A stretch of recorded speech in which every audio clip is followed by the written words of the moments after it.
Muy bienvenidos amigos de Radio Gramsci. Hoy vamos a tratar un tema muy controvertido de la política de Estado reciente española. Es el golpe del 23F y, como no, vamos a seguir también la estela de este programa que se ha realizado en La Sexta por Jordi Évole, que se tituló Operación Palas, a lo que vamos a comentar porque ha sido una maniobra de desinformación, una maniobra de distracción y para ello vamos a tener aquí a un experto, un testigo de los hechos de aquel 23F de 1981, como es el coronel Diego Camacho. Muy buenas noches, coronel. Hola, buenas noches, David. Y también nos va a acompañar un periodista como Frederico Duarte Carballo, un periodista de investigación portugués que sigue las cosas desde Portugal y nos va a dar su visión desde Portugal y nos va a aportar sus preguntas al programa. Muy buenas noches, Frederico. Muy buenas noches a todos y muchas gracias por esta oportunidad. Y también tenemos a Consol Pujol, ya una vieja conocida de todos de Radio Gramsci, que nos va a ayudar también en los comentarios sobre el programa de Jordi Évole y en las preguntas sobre el golpe de Estado del 23F. Buenas noches, Consol. Hola, muy buenas noches a todos. Vamos a intentar que este sea un programa divulgativo, didáctico, porque hay mucha gente muy joven que no conoce, no fue testigo de los hechos y ha estado educada en la escuela pública en una sola versión, en la versión oficial, en la versión del golpe de conciencia política a toda la nación por parte del jefe del Estado, del rey Juan Carlos, que en aquella ocasión todos ensalzaron como el demócrata que había salvado la democracia de los golpistas del búnker. Vamos a empezar, si os parece. Yo nunca había visto este programa de Jordi Évole, pero tengo que reconocer que es un periodista muy popular. En algunas críticas que hemos hecho en Facebook parece que tiene ya casi más seguidores que el propio rey. Y a mí me parece que este programa de Operación Palas fue algo infumable. Y fue algo infumable, ¿por qué? Porque fue una maniobra de desinformación. ¿Por qué? Porque este periodista probablemente fue la primera vez que en televisión se dijeron cosas ciertas sobre el golpe, pero se mezclaron con ficción. Entonces hubo una especie de desacreditación final de los testigos. Y cuando existe un golpe de Estado, no existen documentos, o hay muy pocos documentos, porque estas son cosas, operaciones secretas, y entonces el estudio de los golpes tiene que venir por parte de los testigos. Y en este caso, pues si tú pones a testigos diciendo cosas verdaderas y los mezclas diciendo cosas falsas con una ficción por detrás, pues entonces la gente que nunca ha oído hablar de esta versión, de las versiones alternativas, en cuanto oigan hablar cosas de las que se han dicho en ese reportaje, dirán, bueno, pues estos ya se han creído la gamberrada de Jordi Évole. Recordemos que al final Jordi Évole dice que igual que él nos ha engañado, nos pueden engañar otros. Este es mi punto de vista, que no sé si vosotros compartiréis. Consuelo, ¿a ti qué te pareció? Sí, yo estoy de acuerdo contigo. O sea, fue una gran farsa para que lo único que consiguió es mover al personal a decir, bueno, pues nos engañan, la televisión te engaña. Pero en realidad el tema que tocaba yo creo que es de una gravedad, vamos, extrema. De eso ha dependido el futuro y la realidad que tenemos ahora en España. No creo que sea una cuestión de ponerlo en esos términos, de presentarlo de esa manera al público. Y más, como tú dices, un público que no nació cuando pasó todavía, no estaba en la tierra. Es decir, el público se merece un respeto cuando se está hablando de algo que realmente ha pasado, ha existido. No es la guerra de los mundos. No.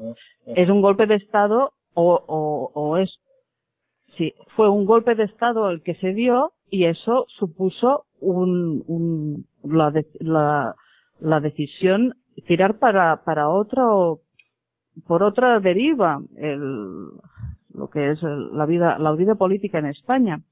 Tomó otro cauce. Lo que no se puede hacer es, yo creo, a mí no me gustó nada tampoco. De hecho, el Jordi Évole a mí nunca me ha gustado. Pero bueno, a veces uno no puede ir en contra de lo que la gran mayoría opina, que es un periodista buenísimo. A mí no me lo parece. A mí me parece que sigue siendo el follonero. Pues, un follonero. Uno que monta el follón para que no se hable realmente de qué es de lo que se está hablando. Y es lo que consiguió realmente con el programa. Que nadie entendiera qué es lo que pasó. Los que tuvieran alguna idea, una mínima idea de qué es lo que fue el golpe de Estado, quizás ha conseguido confundirlos todavía más, justamente por esos testigos que presentó, ¿no? Los falsos testigos o los reales falsos testigos. Un lío muy grande, la verdad. No se lo agradezco nada. Y creo que como yo, muchos españoles.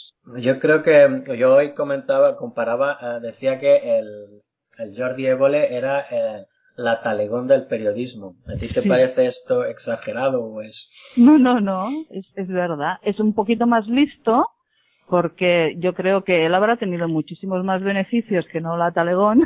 Sí. Bueno, yo he oído decir que en Twitter Talegón escribió, cosa que tuvo que borrar enseguida, que escribió: por fin alguien nos cuenta la verdad sobre el 23F. Exacto. O sea, algo increíble, ¿no? Las nuevas generaciones. No, claro. pero es que hay un tema determinante. Tú cuando creo que era el embajador de Estados Unidos, el Parker, no sé si era Parker. Bueno, da igual, dice, y una cosa. Era un agente de la CIA, William Parker. Sí. Dice que cuando se le pregunta al secretario de Estado norteamericano qué pasa con el golpe, el secretario de Estado dice que es un asunto interno. Esto es una verdad como una casa, es una verdad fácilmente comprobable, que se puede ir a las hemerotecas y que citan diversas fuentes, tanto norteamericanas como interiores, exteriores, etcétera. Claro, si tú mezclas esto que es real con cosas, con la ficción de Garci por detrás, entonces, y al final dices que es mentira y te das cuenta de esta ficción tan absurda que es lo de Garci, estás metiendo todo en un saco y estás desacreditando la parte verdadera. Claro. Y esto a mí me parece muy grave. Entonces yo lo que creo es que nosotros vamos a contar qué partes son verdad, qué partes son mentira. Tenemos hoy a un testigo de excepción, un investigador extraordinario de los hechos, y vamos a hacerle pues preguntas en torno a este episodio trascendental de la vida española. Federico, antes quería preguntarte si tú tuviste ocasión de verlo y como periodista, ¿qué te pareció? Bueno, yo voy a hablar entonces como no soy español. Mucha gente podrá preguntar, pero entonces si no eres español, ¿qué sabes tú de lo que vamos a hablar? Pues yo diré nada. Por eso voy a querer saber todo, ¿entiendes? Por eso yo creo que tengo la mejor visión, porque tendré la visión de un virgen, no así tanto porque sé un poquito de historia, pero tengo la visión virgen. Y por eso yo diré, a mí me encantó el programa. No conocía a Jordi, no conocía a casi nadie de las personas que estaban hablando. Conocí a Federico Mayor como personalidad que es, y algunos de los hechos históricos, eso sí, lo sabía. Por eso tengo muchas preguntas a hacer al coronel Camacho, y mis preguntas ya van en ese sentido. Pero quería también añadir una otra cosa. Me interesó sobre todo la historia cuando como empecé a ver en Twitter que está pasando en España, que toda la gente habla de algo que sucedió ayer, y después descargué la aplicación que me permitió ver el programa a través de mi iPad. Y mientras lo veía, me encantaba con el trabajo y hacía algunas preguntas, que es precisamente esto. Esto es verdad, esto es mentira. Esto es verdad, esto es mentira. ¿Será esto la verdad, será mentira? Cuando tú dices, por ejemplo, que es verdad que Alexander Haig ha dicho eso es un asunto interno de España, yo intuí que eso era una información verdadera que estaba en el programa.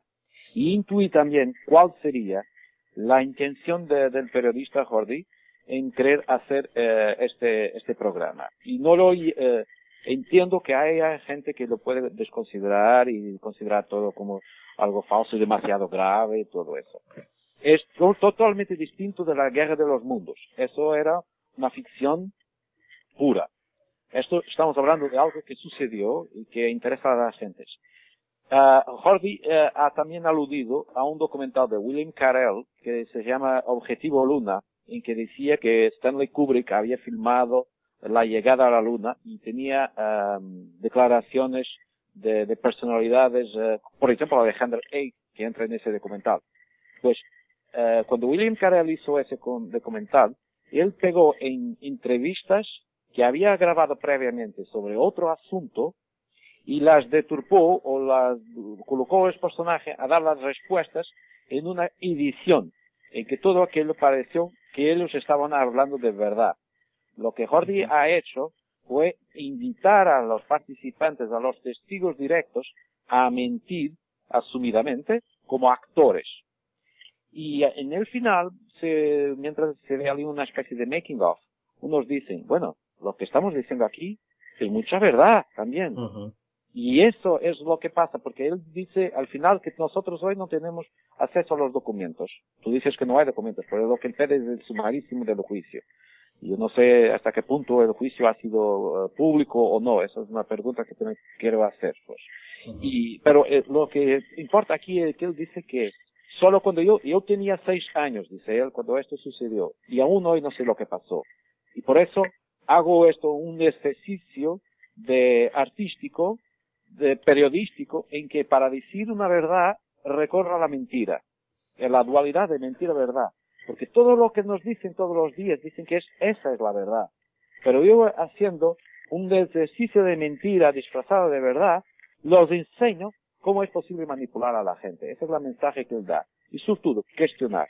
Y eso es lo que vamos a hacer hoy. Eso es lo que tenemos que hacer ahora con testigo directo, porque tenemos acceso a él. Yo tengo tantas preguntas, vamos a ellas. Bueno, Diego, ¿a usted qué le pareció la emisión?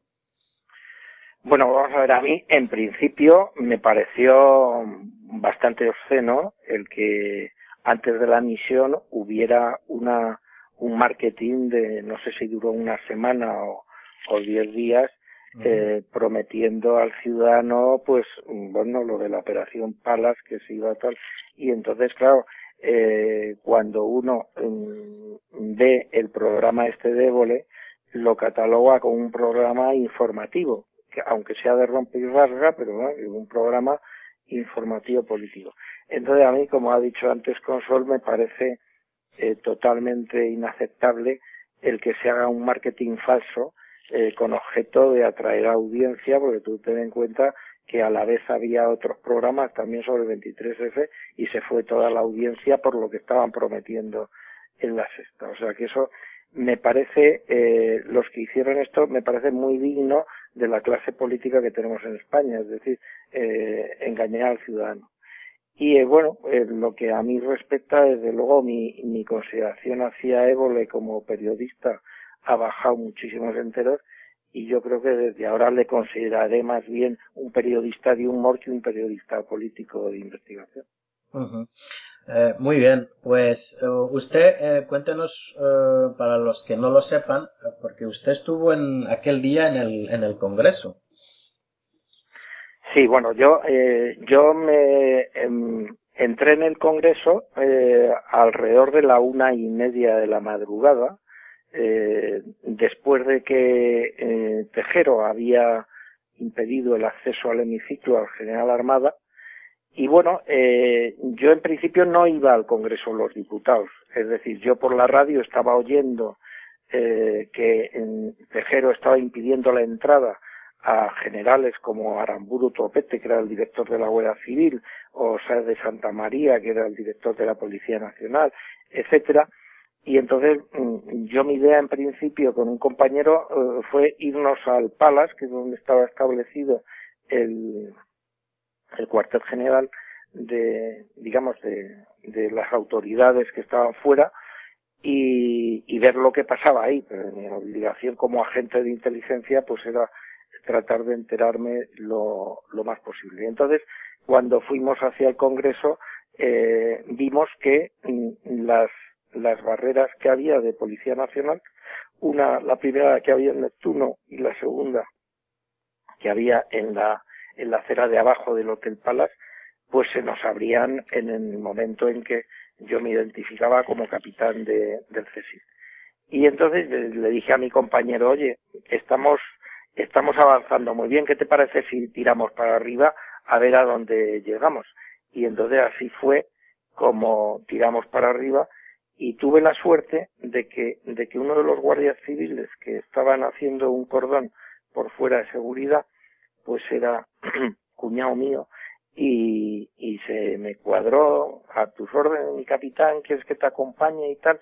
Digo, pues estupendo. Y entonces me acompañó a la puerta, y cuando salió uno de los tenientes golpistas que nos increpó que queríamos, mi cuñado se puso entre los dos y dijo: es el capitán Camacho del CSI, que quiere hablar con el teniente coronel Tejero. Y entonces se me abrieron las puertas y claro, yo en ese momento, pues después que entré, pues yo iba pensando, digo, ¿qué le voy a decir a Tejero? A Tejero no tengo nada que decirle, porque aquí vengo a ver lo que pasa y tal. Pero tuve la suerte que el comandante Pardo Zancada era muy amigo del compañero que venía conmigo, le saludó y nos preguntó: ¿queréis hablar con el teniente coronel Tejero? Y le dije yo: no, mi comandante, lo que venimos es saber qué está pasando y todo esto, informarnos y nada más, pero vamos, no veníamos a hablar y estuvimos allí con ellos. Y entonces, claro, hasta las 5 estuvimos charlando pues con los oficiales que había allí en el golpe, muchos de los cuales eran de mi promoción y que yo conocía de otros destinos. Y bueno, pues estábamos en el momento crucial, en el sitio donde acababan de impedir a Armada el paso, y en donde estaban los ánimos pues muy calientes. Pues entonces, claro, pues en esos momentos pues te das adquieres una información de primera mano de lo que está pasando, pero la gente no está por la labor de ocultar nada. Además es imposible, porque estás dentro del meollo. Y bueno, una pregunta a mí que se me ocurre, ya que nos ha puesto en esta situación tan interesante dentro del Congreso de los Diputados, con un general Armada, general monárquico, que desde casi 1955, si no me equivoco, había estado muy próximo al rey, quiere entrar en el hemiciclo y no le dejan. ¿Eso por qué se produce? ¿Y de parte de quién viene el general Armada? Vamos a ver, el general Armada va de parte del rey, porque quien dirige el golpe y quien impulsa el golpe es el jefe de Estado. Entonces, el general Armada comete, al entrar en el hemiciclo, un error. Es decir, desprecia un poco a Tejero, y entonces le cuenta el gobierno que va a formar una vez que se presente a los diputados, porque ya está hablado eso de antemano con los principales portavoces políticos y tal, de que se va a hacer un gobierno de concentración. Y entonces eso se lo dice en ese momento a Tejero, que va a presentarles a los diputados un gobierno de concentración, que va a pedir que le voten como presidente a él, y que tiene 2 aviones en Torrejón preparados para que Tejero y sus 200 guardias civiles, o los que fueran, pues digamos, de momento se vayan a Portugal. Es decir, que sería es el tema. Entonces, ¿dónde está el error?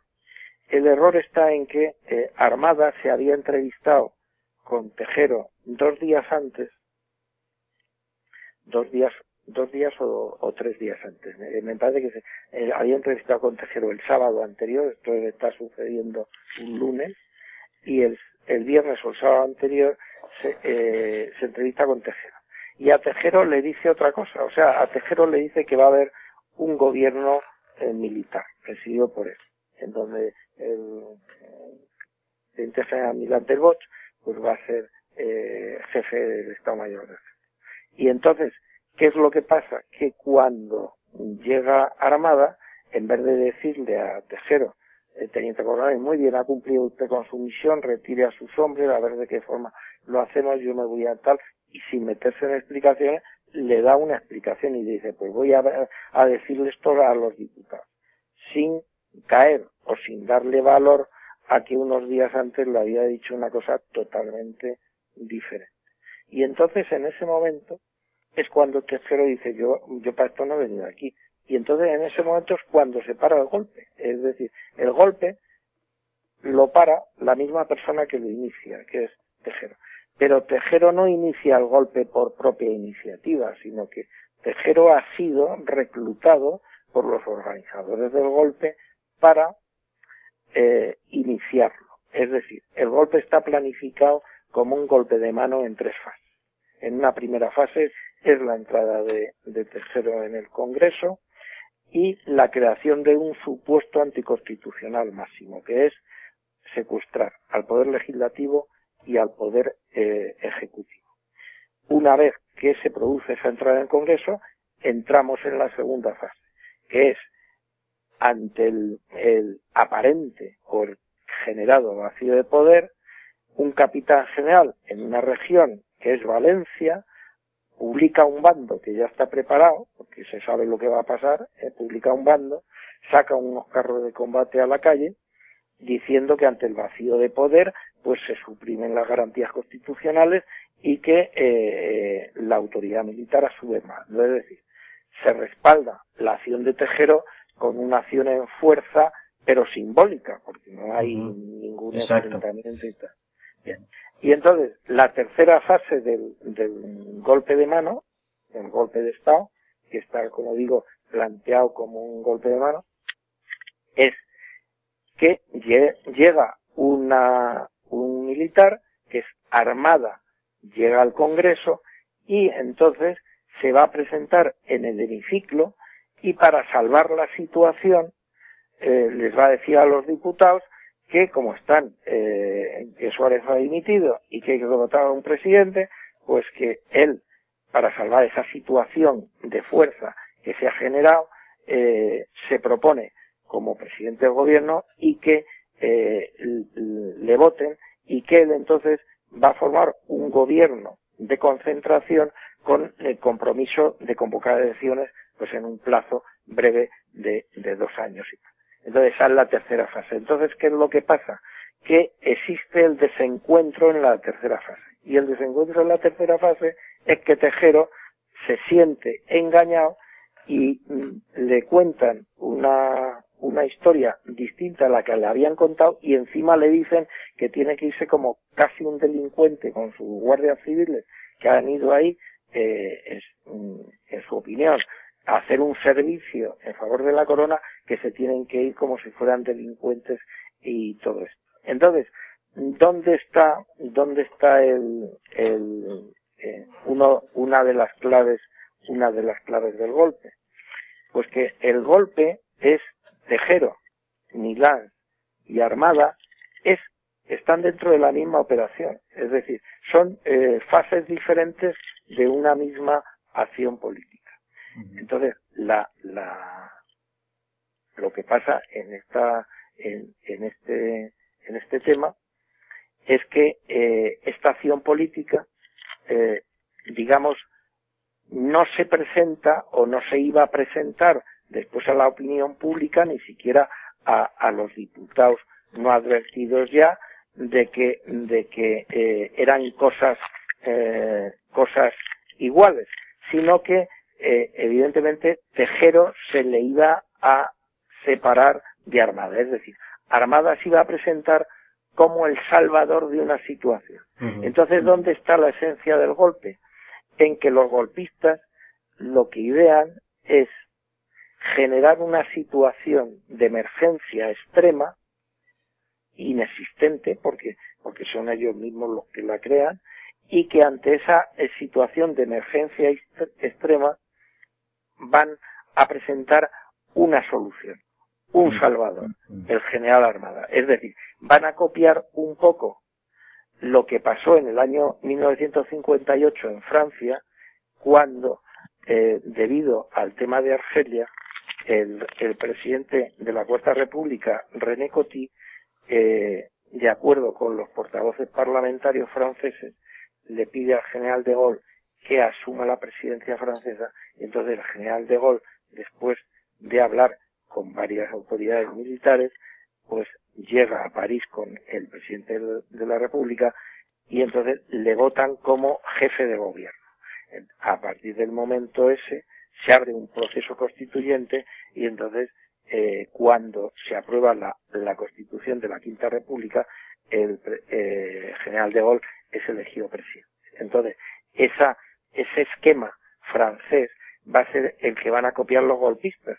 Pero claro, en España hay un problema, y es que no hay Argelia. Es decir, no hay razón real que sea amenaza de guerra civil, de enfrentamiento, etcétera. Yo, antes cuando te he explicado que iba al Congreso a la 1:30 de la mañana, fui en mi coche desde la zona de Herrera Oria, estaba todo desierto. Cuando dejé mi coche aparcado en el Rin me fui andando y estaba todo desierto, ahí no había gente oponiéndose a esto.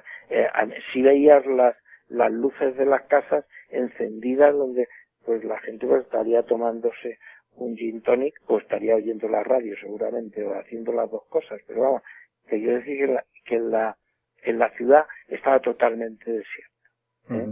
Sí, aquí en lo que comentas es que Tejero se le erizan los pelos de punta cuando le presentan una lista y ve que hay socialistas en la lista. Incluso podría estar el señor Soletura del Partido Comunista, porque aquí parece que hay una testigo también que es al menos se ha citado en algunos estudios, que es la doctora Carmen Echave, que escucha la conversación entre Armada y Tejero y redacta la lista de los 19. Apunta la lista, efectivamente. Pero lo que quiero insistir ahora, en primer lugar, es esto que te he dicho antes, es decir, que el kit del golpe de mano es que se va a presentar una situación de emergencia nacional ficticia, es decir, que son los propios golpistas los que generan el secuestro del Parlamento y del Poder Ejecutivo. Y entonces van a presentar como la solución, pero distanciado, por eso es el hecho de que le tienen 2 aviones preparados a Tejero para que se vaya con sus guardias civiles, para presentarlo como una negociación y como una salida honorable y tal, pero no uniendo las dos cosas. No sé si me explico. Sí, no, pero yo tenía 9 años cuando aquello sucedió y yo me acuerdo muy bien que me llamó muchísimo la atención que aquello lo llamaran golpe de Estado, cuando para mí el Estado era el rey y los tanques estaban en Valencia y el rey de repente salía por la televisión y nadie estaba apuntando al rey.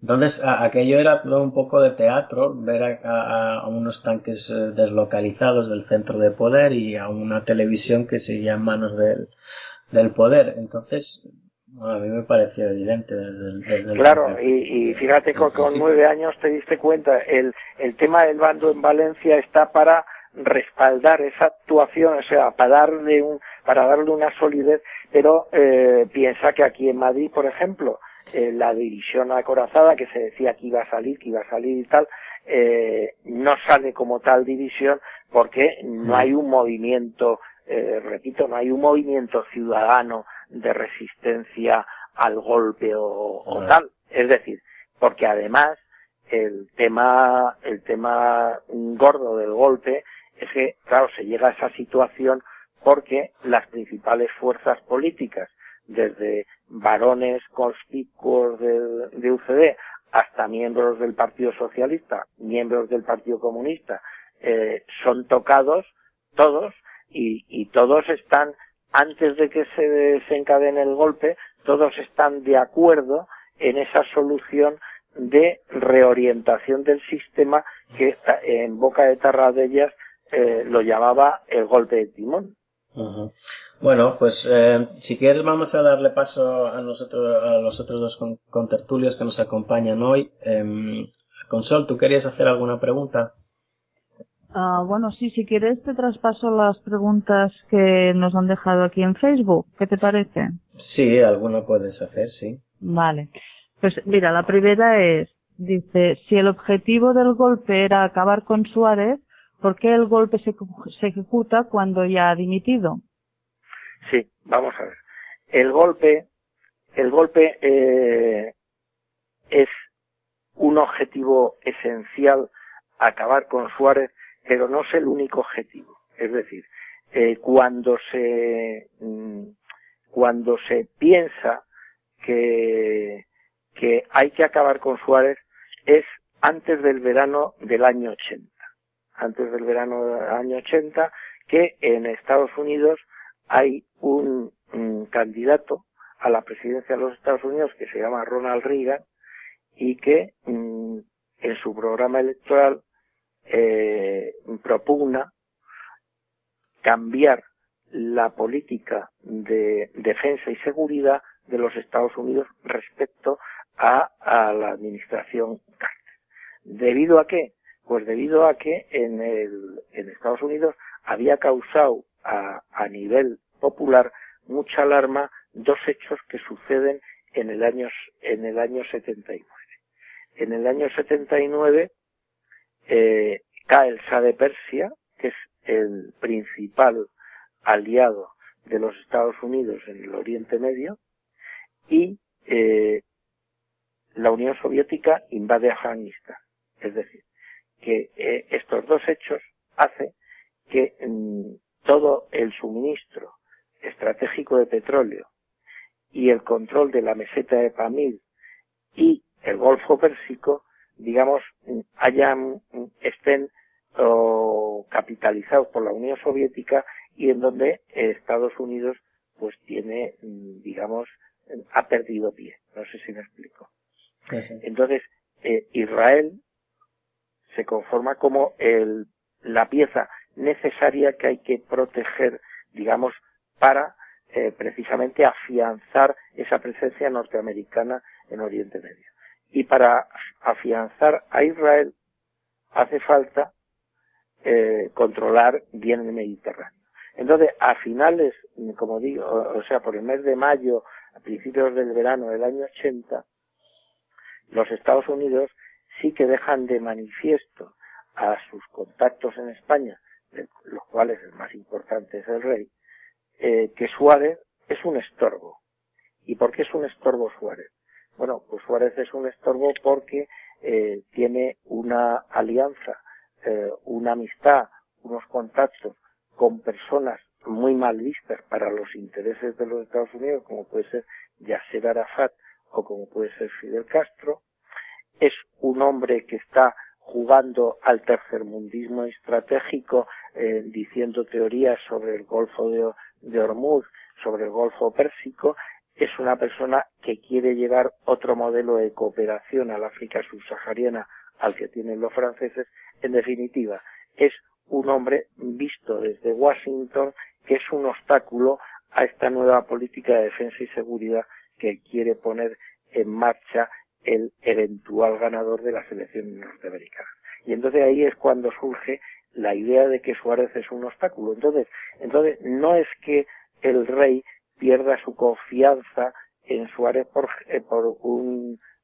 generación espontánea o por una acción mágica, sino que evidentemente desde el Pentágono, desde la Casa Blanca se le dice: este presidente del gobierno español nos está apretando el zapato y aquí, bueno. Entonces, a partir de ahí es cuando se produce, si os acordáis, en las hemerotecas, o lo habéis visto, cuando se empieza a producir la huida y la desmembración de las diferentes familias que conforman el gobierno español, que es la UCD, la Unión del Centro Democrático. Y empieza a haber la huida de varones, porque estos varones tienen sus contactos en Estados Unidos, etcétera, etcétera, etcétera. Bien. Entonces llega un momento que efectivamente esta situación se radicaliza mucho. Entonces Suárez dimite. Pero cuando Suárez dimite a finales del mes de enero del año 81, todo el mecanismo de sustitución de poder, que ya no es solo Suárez, sino es la UCD, el partido que está en el gobierno, está todo en marcha. Es decir, ya la dinámica golpista está en marcha. Y ya no es suficiente el que Suárez se vaya, sino que realmente todo ese partido que está desmembrado, está atomizado, porque unos se van con el PSOE, otros se van con Fraga, etcétera, pues lo que hay que hacer es un nuevo gobierno, que sería un gobierno de gestión, un gobierno de concentración que permitiera dar ese golpe de timón, porque ya UCD no es capaz. Entonces Suárez, cuando dimite, que está claro por qué dimite y no hay nada más que oír sus palabras, no para la maquinaria golpista que está ya en marcha, es decir, está ya en marcha a 20 días vista, porque él no era nada más que un obstáculo dentro de una cosa que se quería hacer, no era la única piedra esencial, no sé si me explico. Sí, claro, ahí habían intereses de poder, como que se iba a hacer un nuevo gobierno donde Felipe González sería el vicepresidente para asuntos políticos, según esta lista de los 19, entre otros. Claro, mira, sí. Hay un tema importante, porque vamos a ver, el golpe, o sea, a la corona, la proximidad con Suárez le resulta mala de cara a la opinión pública. ¿Por qué? Porque el rey ha sido el valedor de Suárez, ha sido el que en su día lo elige de una terna y posteriormente, digamos, ha sido el presidente cercano a la Casa Real. Entonces, en esta situación de que ha caído en desgracia con los intereses de los Estados Unidos, claro, al rey le interesa desvincularse cuanto antes de una figura en declive, pero no solo desde el aspecto internacional, sino que internamente Suárez políticamente está cayendo, y entonces al rey pues le interesa desvincularse en cuanto a la amistad que tiene en el exterior con los norteamericanos, como de cara a la opinión pública en el interior, que no puede respaldar a un presidente que no es respaldado ni por sus propios ministros. Bueno, eso sería la motivación, en mi opinión, del rey.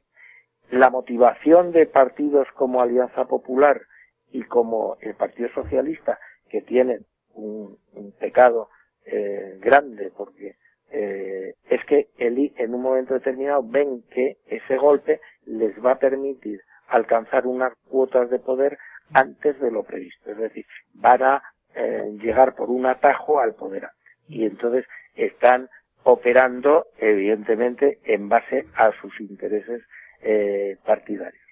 La clase política, la clase financiera, visto los aires que soplan en Washington, pues Suárez ha dejado de ser para ellos un activo político, o sea, que haya que apoyar.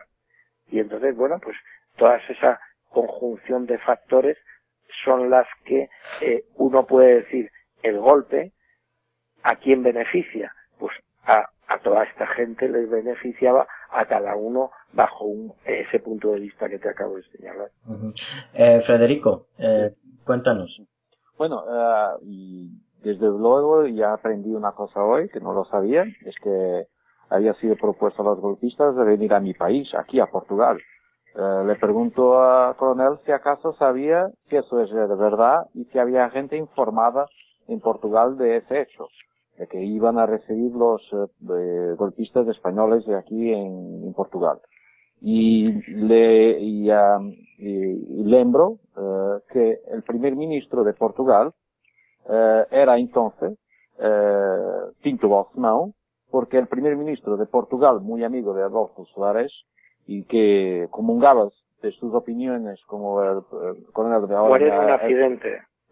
Dicen que es accidente, pero la Asamblea de la República ya está investigando aún hoy la posibilidad de haber una bomba. Claro. Dice que no una bomba, que lo mataron un mes antes el 4 de diciembre de 80, antes de Reagan tomarse la pose. Era Francisco Sá Carneiro. Y por la muerte de esto, se tornó primer ministro de Portugal un amigo personal del rey de Del Juan rey, Carlos, sí. que era amigo de él de Estoril.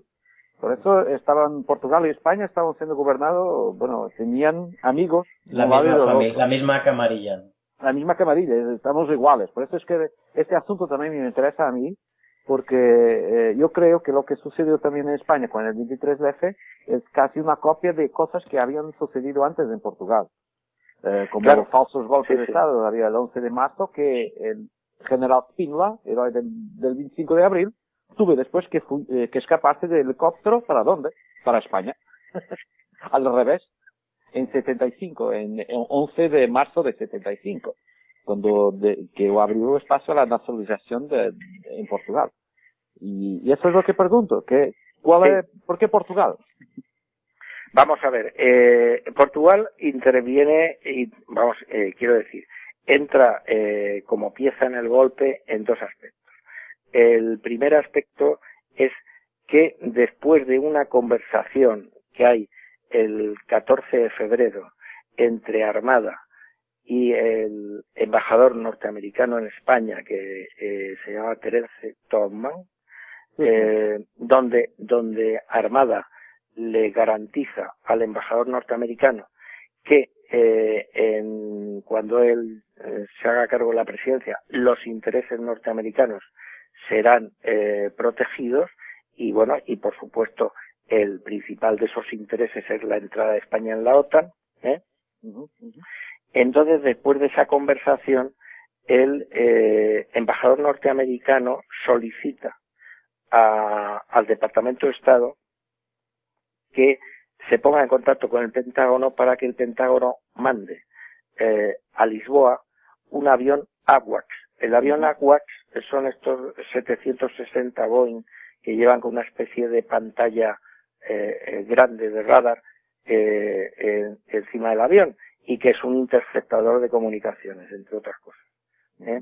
Entonces, el embajador solicita este avión que va a ser enviado por los Estados Unidos y que el día del 23F va, digamos, a controlar las emisiones radioeléctricas sobre España. Bien, ese es el primer tema. Y el segundo tema es que se elige Portugal para que Tejero, con dos aviones que están preparados en Torrejón, pues llegue a Portugal, no sé en qué condiciones.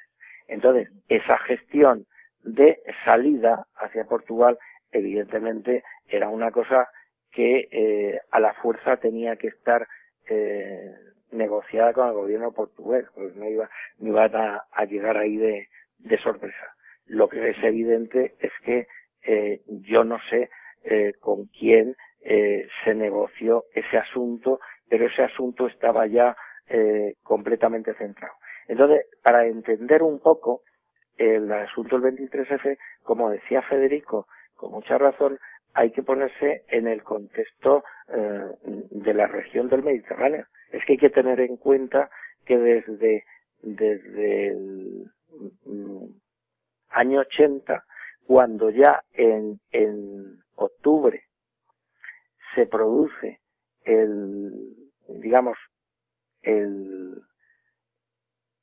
la casi victoria, porque las elecciones son en noviembre en Estados Unidos, del candidato Reagan, fijaros lo que pasa en el Mediterráneo desde ese momento de octubre del año 80 hasta diciembre del 81.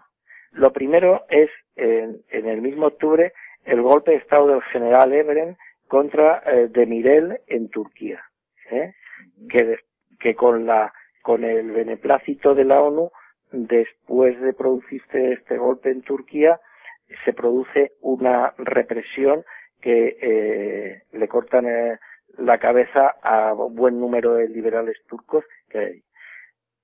Un mes siguiente a esto se reintegra Grecia en los planes militares de la OTAN de donde había salido en el año 74.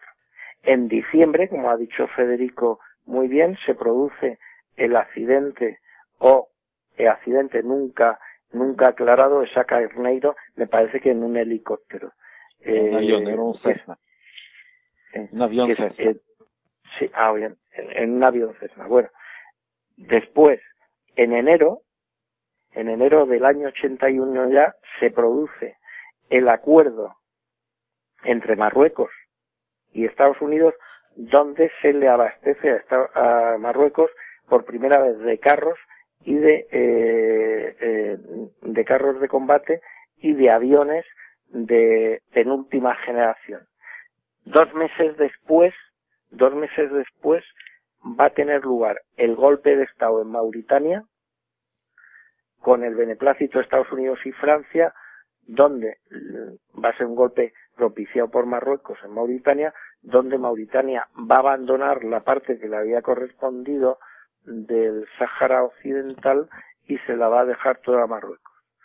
En febrero, el golpe de Estado fracasado en España. En el mes de mayo viene el descubrimiento en Italia de la P2, la logia de Lucio Gelli y la implicación de la democracia cristiana y tal. Después se produce, me parece que es en el mes de marzo, o no sé si es en el mes de abril, la alianza en Portugal, precisamente, de Mário Soares con los demócratas cristianos y Eso con ha sido otro antes, partido. pero él hace en 83, después de las elecciones de 83, hace una alianza con los socialdemócratas de Sá Carneiro, el Bloc Central, que aún no pero después de morir Sá Carneiro hay una alianza en Portugal para derrocar a Ramalho Eanes. Eso es la intención de Sá Carneiro. No. Mário Soares se une con el Partido Socialdemócrata, con quien quería unirse antes de Sá Carneiro morir, pero como Sá Carneiro era el jefe, Mário Soares no se une nunca a los socialdemócratas. Y en 78 se une con el CDE, con el Centro Socialdemócrata. Se une con los demócratas cristianos, creo. Pero eso es anterior a 80, eso es anterior. Después de 80 se une finalmente con el partido de Sá Carneiro, ya con Sá Carneiro muerto, cuando sale Balsemão, el amigo del rey. Pero para derrocar a Ramalho Eanes, creo. No, Ramalho Eanes ya tenía como que cumplir solamente 2 años más como presidente de la República. Y iba a salir. Querían sustituirlo, porque después Eanes hizo un partido político. En las elecciones de 85 tuvo el 17% de votos. Bueno, y finalmente viene el establecimiento por primera vez en territorio árabe de tropas americanas, con un acuerdo que es el acuerdo que firman los Estados Unidos con Egipto y que permite llegar a consolidar las conversaciones de Camp David, y que un mes después van a asesinar a Sadat. Quiero decir que que el golpe del 23F está enmarcado dentro de una sucesión de hechos de control estratégico del Mediterráneo. Y por eso los Estados Unidos actúan de forma tan activa, porque el 23F estacionan delante de las costas de Valencia a un gran número de unidades de la Sexta Flota, aparte de poner en alerta todas las bases existentes en España. Pero Torrejón la han puesto en alerta máxima 3 días antes del golpe. 3 días no, 4 días. El día 19 entra la base de Torrejón en alerta máxima. ¿Sabe? Hoy estaba buscando en la prensa portuguesa de esa fecha alguna noticia sobre el 23F que podría, digamos, lanzar una sospecha de que algo se iba a pasar. Y encontré en la portada del Diario de Lisboa del mismo día 23, antes de todo suceder, en la portada había una noticia del corresponsal en Lisboa que decía que hoy por la tarde va a suceder la elección para un nuevo primer ministro, Calvo Sotelo, y acrecentaba esto si nada sucediera durante la tarde. Sin ningún imprevisto va a suceder. Y es interesante notarse como algo, como es que un periódico dice, bueno, si algo no sucede, eso solo dice cuando se sospecha que algo va a suceder. Y esa es mi pregunta. ¿Ya había esa sensación de que algo podría suceder para que no había la elección? ¿Había tensión verdaderamente en el aire que algo iba a suceder públicamente para que un periodista vamos a ver, lo dijera y lo esté estampado en la primera página de un periódico en Portugal? Bueno, aquí en España hubo varios periódicos que días antes del golpe pues hablaban de hipotéticos golpes que podían suceder y desde luego, hombre, hay un hecho objetivo que demuestra que el golpe no fue una acción espontánea de Tejero, sino que estaban implicadas las más altas instancias del Estado español y desde luego las Fuerzas Armadas, pues quien lo tenía que saber, pues lo sabía. Y el detalle es el siguiente. En el mes de febrero, el paseo de tropa se llama el momento en que se interrumpe la actividad dentro de los cuarteles, hay un toque y entonces los soldados que están cumpliendo el servicio militar obligatorio, entonces pues pueden salir, digamos, a la calle hasta la hora de la cena o si tienen pase pernocta, pues dormir fuera del cuartel. Bien. Entonces el toque de paseo de la tropa era a las 5 de la tarde. Bien. Y entonces el golpe se produce a las 6:30. Bueno, pues todas las unidades operativas de esta región y de todas quedaron acuarteladas, sin que hubiera una orden que interrumpiera eso. Es decir, las autoridades militares que acuartelaron las unidades no podían acuartelarlas sin una orden, ¿cómo decir?, proveniente del capitán general responsable de cada región militar. Entonces se da una orden verbal, se quedan acuarteladas las tropas sin orden. Es decir, que se estaba a la expectativa de lo que iba a pasar. Ese es un dato objetivo de primera importancia. Y también había otra curiosidad sobre la hija de Mario Suárez también. Sí, no sé si usted sabía, coronel, pero la hija del líder socialista de Portugal, Isabel Soares, hija de Mario Soares, estaba en Madrid en ese día y intentó entrar en el Congreso horas antes de todo se pasara. Ella tenía una invitación del Partido Socialista Obrero de España, del PSOE. Sí. Tenía una invitación especial para ella, para ir a visitar o a ver, a asistir. Sí, a la tribuna de invitados. A la tribuna de invitados. Y ella contó en el periódico que encontré hoy, buscándolo, y ella dice en ese día que no pudo entrar porque fue impedida por la guardia que estaba haciendo la guardia a Parlamento.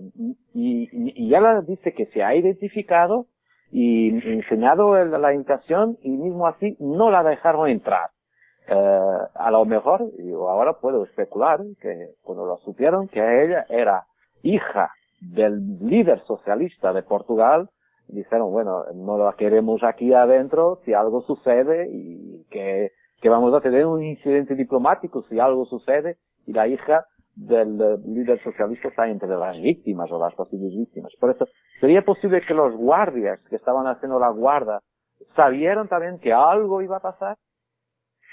Bueno, estoy convencido que la Guardia Exterior, evidentemente, la gente que lo tenía que saber, lo sabía porque usted tenga en cuenta que el 23F se secuestra a los diputados, pero curiosamente, pues yo no sé, en la tribuna de invitados, yo no sé la gente que había, pero no parece que estuviera muy concurrida, cosa muy sorprendente en un momento que se estaba eligiendo a un nuevo presidente. Pero es lógico que más que por ser hija de Mario Suárez, sino por ser más bien una persona no conocida para las autoridades y sobre todo extranjera, pues bueno, pues el no tener ahí testigos testigo molesto, porque vamos, si una persona llega con una invitación para entrar al Parlamento, tiene el derecho de que le faciliten el paso. Entonces, claro. El peor incidente diplomático sería si no hubiera golpe de Estado. Quería ver a la hija de Marisol decir que no me dejaron entrar en el Parlamento español. Claro. Consol, ¿teníamos alguna otra pregunta también en Facebook? Bueno, hay una que es relativa, dice lo siguiente: si tuviéramos que ir a un juzgado a presentar una denuncia, me hace gracia, dice, ¿qué pruebas tendríamos para acusar a Felipe González, Juan Carlos y el resto de conspiradores que presumiblemente estaban metidos en el ajo? Bueno, vamos a ver, aquí existe como documento escrito, existe lo que se llama la operación de Gaulle, que es, digamos, la planificación del golpe de Estado, que eso al estar en manos del servicio de inteligencia, pues yo ahora mismo no sé ni siquiera si existe.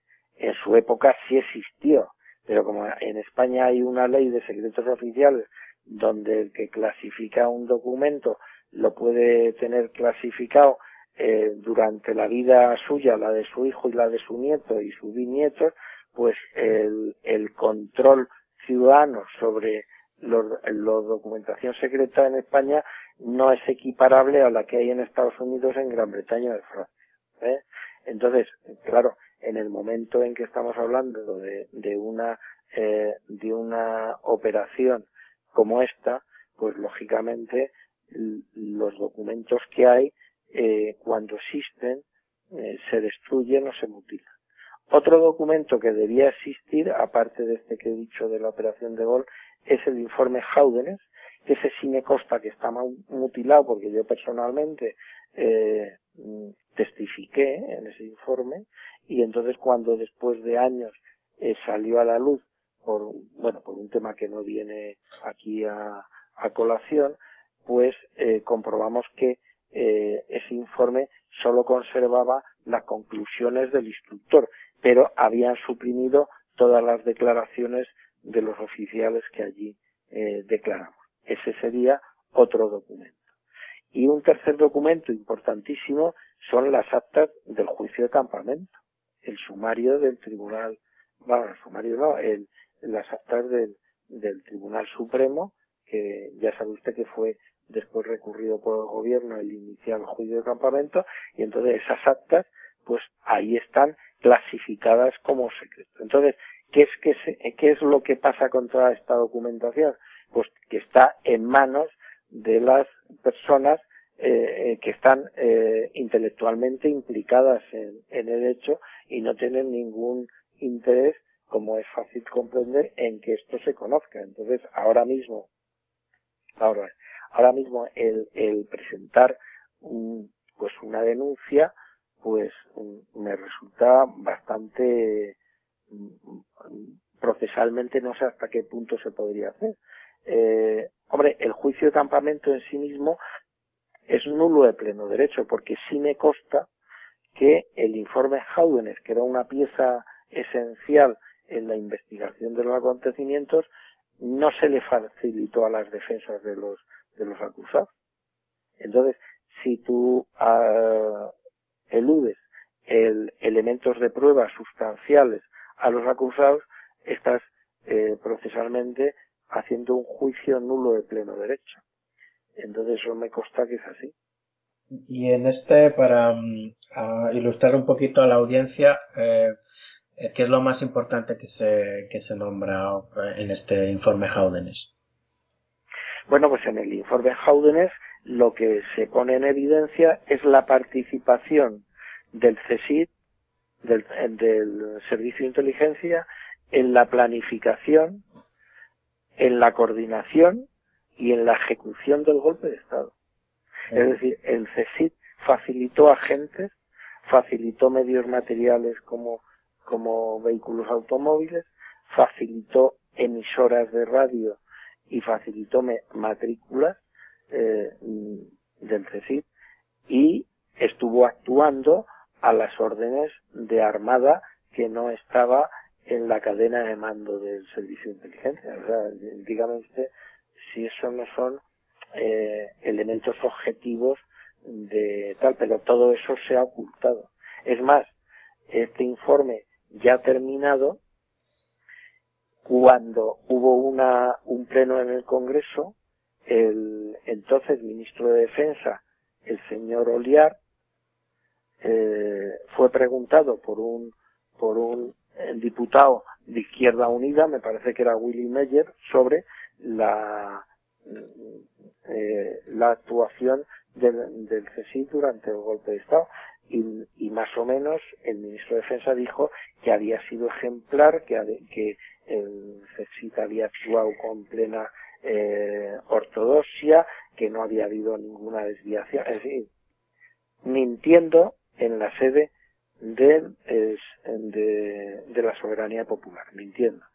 Luego este señor, al cabo de los años, sería otra vez premiado cuando le nombraron con 81 años, 82 años, director de Televisión Española. Exacto.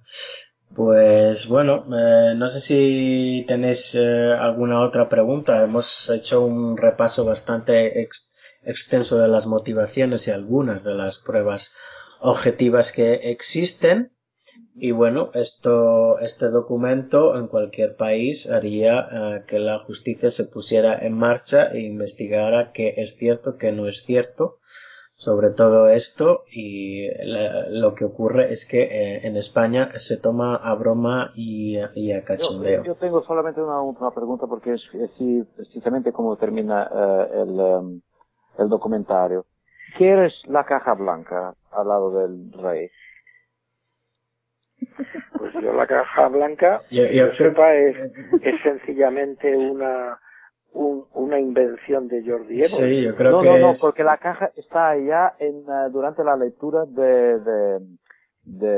yo vi el video, y en el video hay la caja blanca, pero la invención es después la fotomontaje que la hace con las imágenes más actuales, como la caza de Botsuana y todo eso. Pero la caja sí que está allá encuadrada durante la lectura y eso causa ruido cuando uno mira en un momento que podría ser un calentador o algo así y la gente no lo pensó en sacarlo al lado para no encajar.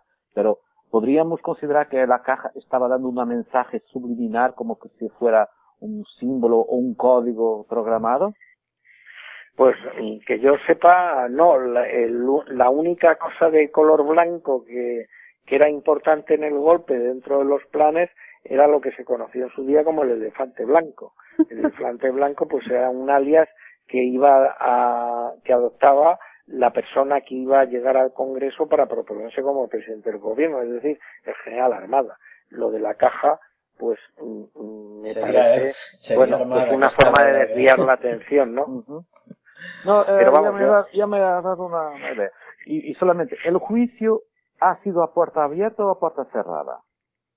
El juicio fue a puerta abierta, pero en donde no se podía ni grabar, ni sacar fotos, ni hacer nada, vamos. Era como diría yo, pues un juicio semipúblico, en el sentido, hombre, que según la Constitución los juicios tienen que ser públicos, pero claro, si llegas a un juicio y a fulanito don nadie pues le graban con vídeo, le graban la voz, y después llega pues el caso otros casos más recientes que ha habido de testimonio, pues no se graba, pues claro, en concreto en el juicio de campamento había público. Lo que pasa es que ese público no era libre de sacar fotos o de grabar. O sea, eso no se puede. Como te dice en el documentario final, solamente dentro de 17 años, en 2031, podremos ver el sumario del juicio. ¿Usted cree que el sumario podrá dar luces a nuestras dudas de hoy? Pues bueno, yo es que, verás, Federico, yo no tengo ninguna duda, porque como yo he vivido desgraciadamente el golpe desde dentro, pues no tengo ninguna duda. Entonces, hay tal cantidad, tal volumen no solamente de indicios, sino de testimonios, de hechos constatados. Hay tal cantidad de evidencias que la cosa está clara. Pero si tú tienes todo claro, pero no hay deseo ni de investigar, ni de saber, ni de conocer, y sí que hay un esfuerzo por parte del poder de que exista una verdad oficial que tiene que ser aceptada por narices, empleando los medios que sean necesarios, haciendo películas, haciendo series de televisión, haciendo libros de encargo y tal, pues evidentemente pues cada uno es libre de sacar sus consecuencias. Pero yo te puedo decir que en España ahora mismo hay un volumen de información sobre el tema que lo único que a una persona interesada en el asunto yo le recomendaría que se acercara digamos con mente objetiva, sin tener una idea preconcebida. Entonces, hay varios libros escritos. ¿Cuál es lo que recomienda para que yo pueda percibir lo que pasó más? Pues mire, yo ahí, vamos a ver, hay dos libros de Jesús Palacio, uno que se llama 23F, el golpe del CECIT, un segundo libro también del mismo autor que se llama 23F, el secreto del rey. Hay un libro de Medina que me parece que se llama Toda la verdad sobre el 23F.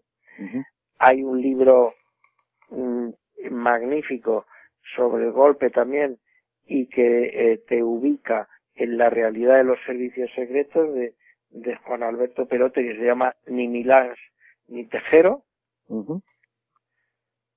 El coronel Martínez Inglés también tiene un libro. Sí, el coronel Martínez Inglés tiene un par de libros. Lo que pasa es que el coronel Martínez Inglés estaba haciendo el curso de Estado Mayor en Argentina en ese momento, y entonces digamos que él funciona con fuentes intermedias secundarias, sí. Claro.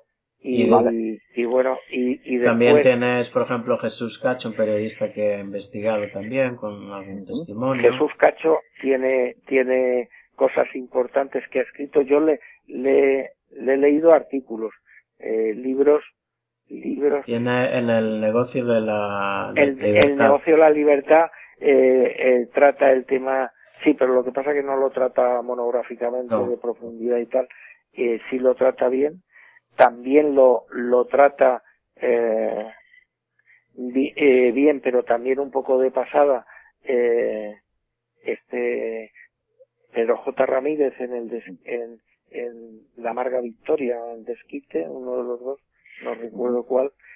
Y bueno, hombre, lo que es llamativo, para darte una idea, Federico, de este asunto, es que cuando Aznar gana las elecciones en el año 96, él nombra de director del servicio a Javier Calderón, que ha sido el principal responsable en el 23F de la actuación del servicio, y nombra de asesor de seguridad nacional en el Palacio de la Moncloa a José Luis Cortina. Es decir, que ponen al frente de la seguridad del Estado otra vez a los golpistas del año 81. Muy bien. Hace sentido. Todo hace sentido, entonces. Entonces, todo esto que te estoy diciendo no es una especulación, es que son hechos de verdad, constatables, joder. Entonces esto te da una idea de todo esto. La persona que puso las emisoras y los radios y los vehículos en el golpe, pues después lo hicieron general de la Guardia Civil.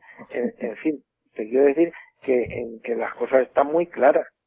Ahora, si uno su tranquilidad le hace adoptar la táctica del avestruz, de meter la cabeza y no querer mirar los hechos en todo su realismo, pues entonces, claro, pues podemos vivir todas las entelequias que queramos, pero los hechos están ahí. Sin tardar mucho, solo una pregunta. ¿Y Tejero Molina aún hoy habla o no habla?